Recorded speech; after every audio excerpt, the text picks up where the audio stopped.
ጳጳሱ ወደ ታች ወርዶ የቄሱን ስራ መስራት ይችላል አይችልም? ይችላል አይችልም? ቄሱ ያጠምቃል። ቄሱ ያጠመቀውን አስተምሮ ካሳመነ በኋላ አጥምቆ ቀድሶ ያቆርባል። ይችላል አይችልም? ያቆረበውን ደግሞ ያስተምራል። ይችላል አይችልም? ጳጳሱ ወደ ቄሱ ወደ ታች ወርዶ ማስተማር ማድረግ ይችላል። ቄሱ ደግሞ አሁንም ወደ ታች ወርዶ ዲያቆኑ ተንሱ ጸልዩ ብሎ እንደሚቀድሰው መቀደስ ይችላል አይችልም? ይችላል። ዲያቆኑ ወደ ቄሱ ወጥቶ ይችላል አይችልም? ያልኳችሁ ቄሱ አያችሁ፣ ወደ ላይ መውጣት አይቻልም ማለት ነው። ምን ማለት ይመስላችኋል? ጳጳሱ የቄሱን ዝቅ ብሎ ወርዶ እንዲያገለግል ይችላል። ቄሱም የዲያቆኑን አገልግሎት ማገልገል ይችላል። ምክንያቱም ወደ ታች መውረድ በቤተ ክርስቲያን ተፈቅዷል። ዝቅ ማለት ከሱ በታች ያለውን አገልግሎት ማገልገል መውረድ ስለሆነ ተፈቅዶለታል። ዲያቆኑ ወደ ቄሱ ከፍ እንዲል ግን ራሱን ከፍ ከፍ ያደረገ ራሱ ምን ያደርጋል? መልሶ ያዋርዳል ነውና ወደ ላይ መውጣት አይፈቀድም። እኔ ትልቅ ነኝ፣ እኔ ምሁር ነኝ፣ እኔ ባለስልጣን ነኝ፣ እኔ ለዚህች ቤተ ክርስቲያን አለ የለም የምባል ሰሪ መሪ ነኝ ማለት አይፈቀድም በክርስትና። ምክንያቱም ጌታ ኢየሱስ ክርስቶስ ፈጣሪ ሆኖ ሳለ ወደ ፍጡሩ ዝቅ ብሎ ወረደ ማለት ነው። ይሄ እኮ ባሌ ነው። በእኛ ቤተ ክርስቲያን አገልግሎታችን ሁሉ መውረድን ያስተምራል። ቤት እንዴት ደስ ይላል!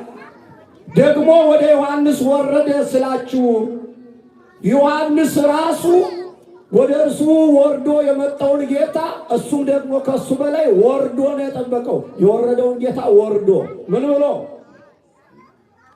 እኔ በውሃ አጠምቃለሁ፣ ከኔ በኋላ የሚመጣው ግን በእሳትና በመንፈስ ቅዱስ ያጠምቃል።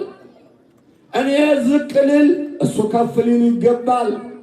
ስለዚህ ከኔ በኋላ የሚመጣው ከኔ ይልቅ ይበረታል አይደል? እንዲህ ያለው ዝቅ ብሎ ነው የጠበቀው። አያችሁ፣ የትህትናውን አምላክ የትህትና አገልጋይ ሆኖ ነው የጠበቀው።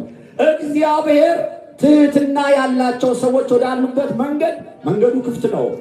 ወደ ትዕቢተኞች የሚወስድ ግን መንገድ የለውም። መንገዱ ዝግ ነው። ይገርማል። ያፈለጋችሁት ምንም ሆኑ ወደ ትዕቢተኛ ሰው የሚያስኬድ መንገድ የለም። እመቤታችን እንደነገረችን አይበዮሙ ለትሑታን ወአስገቦሙ በረከቱ ለርሑባን፣ የተዋረዱትን ከፍ አደረጋቸው፣ የተራቡትን ከበረከቱ አጠገባቸው። ወፈነዎሙ ራቆሙ ለብዑላን፣ ባለጠጋ ነን የሚሉትን ባዶ እጃቸውን ሰደዳቸው። ወዘረዎሙ ለእለ ያብዩ ሕሊና ልቦሙ፣ የልባቸውን ሐሳብ ያስታበዩትን በተነባቸው አደረገለችው።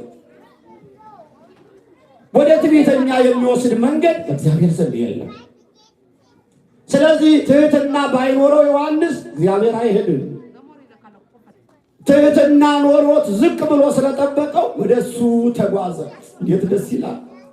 ክርስትናችን ለትህትና፣ ማስቀደሳችን ለትህትና፣ ትምህርታችን ለትህትና፣ ዝማሬያችን ለትህትና እንዲሆንልን እግዚአብሔር ይርዳ። አመስግኑት እስቲ እግዚአብሔር።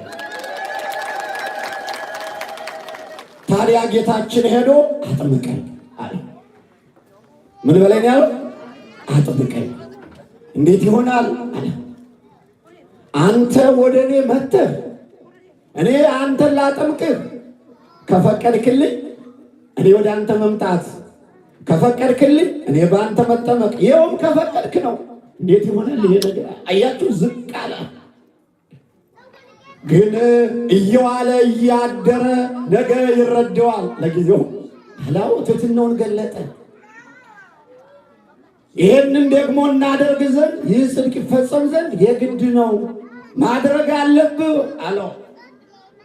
ይህንን ተነጋግረው ጌታችን ኢየሱስ ክርስቶስ ዮሐንስ ከጠየቀው መልስ ከሰጠው በኋላ ሕዝቡ ተጠምቀው ከጨረሱ በኋላ በራሱ በስርዓት ጥሶ ሳይገባ ስርዓቱን ጠብቆ የራሱ ወረፋ ሲደርስ ገብቶ ተጠመቀ ይላል። አመስግኑ ተባካችሁ።